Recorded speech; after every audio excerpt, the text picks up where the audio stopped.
Good morning, Facebook, YouTube, and Twitter. This is Rich again, back for your first video blog of the day for Monday, October 26th, 2015, around 6:56 in the morning, Billerica, Massachusetts.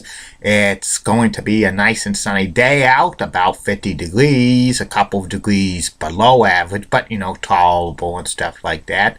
The foliage is looking continuously good, peaking now, and it'll be peak colors for the next couple of weeks and stuff before all the leaves fall down and stuff, and that's going to be a sign that winter's coming.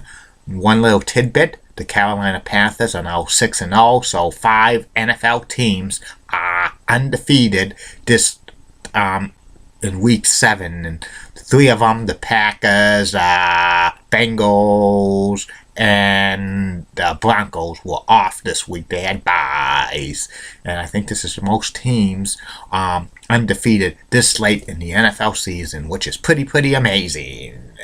And that's about it on the news.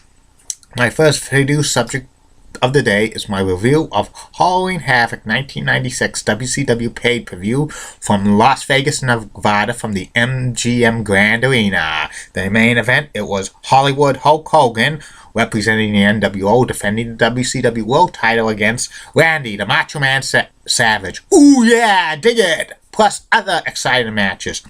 There were 2 dark matches on this card. First one, it was Jim Powers defeated Pat Tanaka, and the second one was Psychosis and Juventud Guerrero defeating Damien and Halloween. They were just shown to the Las Vegas crowd, and they were not shown anywhere else. And here's what happened on the pay-per-view, which was called by Tony Schiavone, Bobby the Brain Heenan, and the American Dream, Dusty Rhodes. The first match was for the WCW Cruiserweight Championship.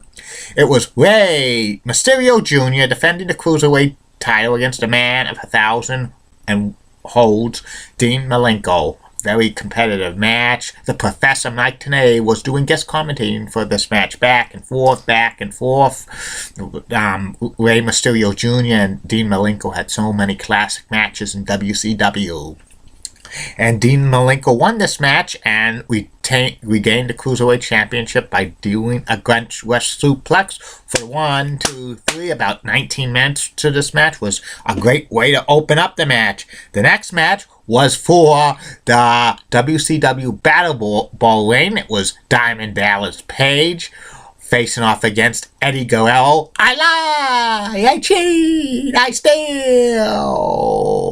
Another great match, and it was back and forth action. DDP won with it with the Diamond cutter and pins Guerrero for 1, 2, 3.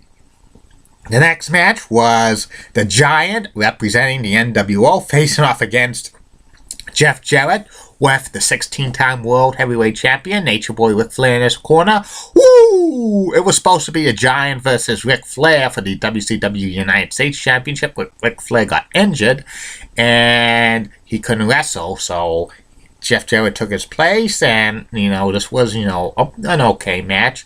Giant wins by DQ in about 10 minutes when Ric Flair low blows him, and the Giant attacks Flair and Jeff Jarrett. The next match, it was Lionheart Chris Jericho facing off against 6 of the NWO and stuff. This was another okay match. 6 wins it because of the slow counts by Nick Patrick, the referee. He was a heel referee siding with the NWO, plus a lot of interference by NWO members and stuff like that. So 6 gets the Duke in this one.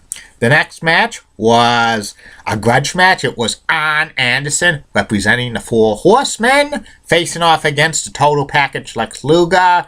Arn Anderson and the rest of the Horsemen blamed Luger for the loss of WCW at War Games in 1996. And this was a grudge match, back and forth match and stuff. This was one of the last matches of Arn Anderson's career, because in this match he suffers arm injury, which eventually forced him to retire. Lex Luger took advantage of the injury and put the torture rack on Anderson, and Anderson gave up, and afterwards Anderson had to be like carried out on a stretcher and stuff. It was, kind of sad to see Arn Anderson's in-ring career end. The next match was a tag team match. It was the Faces of Fear, Maiden and the Barbarian, with Jimmy, the Mouth of the South Heart, facing off against two members of the Four Horsemen, Chris Benoit, the Crippler, and Steve Mongo McMichaels, with Woman and Deborah in their corner. This was like a competitive tag team match and stuff. The Faces of the Dungeon of Doom and the Horsemen were having a long-running feud. And the ending had Chris Benoit pinning with the diving headbutt, and with help from Steve Mongo McMichaels, who did the Hallenberg briefcase when the referee was not looking, and he was distracted by the Barbarian and Jimmy the Mouth of the South Heart. And afterwards, the rest of the members of the Dungeon of Doom, Kevin Sullivan, Big Bubba Rogers, Hugh Morris, and a couple of others were attacking the Horsemen and stuff. And Kevin Sullivan was going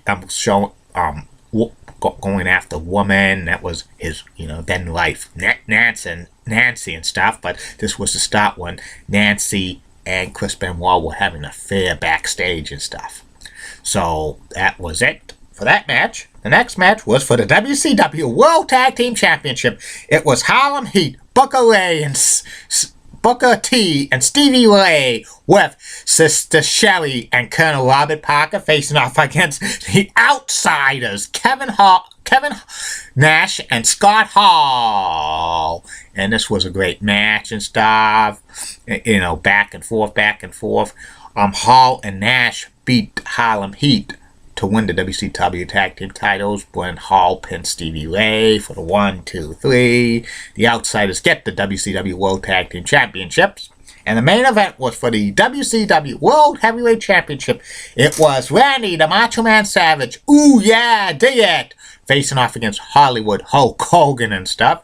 And this was like a long 17-minute match and stuff. Very, very competitive and stuff. Randy Macho Man Savage had Hogan beat with the flying elbow drop, but the referee was out cold, and then you get the NWO members come in, very predictable and stuff like that.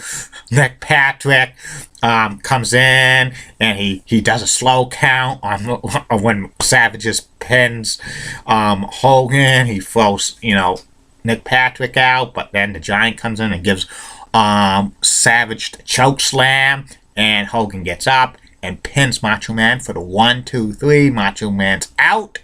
Hogan retains the WCW World title, but after the match, a very surprise appearance by Rowdy Piper, and then they have a long interview segment saying that Piper was the only true icon of professional wrestling, and he's stuck. And Hogan stuck to his challenges for years and years and stuff like that. It was a very great ending to a pay-per-view. And this pay-per-view was, I think I call it mediocre, probably a C stuff. Some exciting matches with Dean Malenko and Rey Mysterio Jr. and DDP and Eddie Guerrero and stuff. But there were other matches, especially with involving the NWO members, which they always won, and it was not that great, and it was predictable and stuff. So it was an average Halloween Havoc, a C, but it was better than the previous two and stuff like that, especially the ending with Piper making a surprise appearance. That's about it on that. I'll be back later on Facebook, YouTube, and Twitter with 2 more video blogs. One will be about the review of It's the Great Pumpkin, Charlie Lee Brown, and MBTA bus route 326 express route from Haymarket to West Method via Route 93 and Method Square. Like I always say, keep calm, and I'm a Julie Brennan guy. Molly Rosenblatt, a Fox 35 rocks and has nice legs. Elizabeth Hart, so stunning. She has nice legs. And Heidi Pratt has the best legs in the world. And in the words of Dickie Ackroyd Jr., Unit Director of Boys and Girls Club of Grey Berica, the more, the merrier. See you later.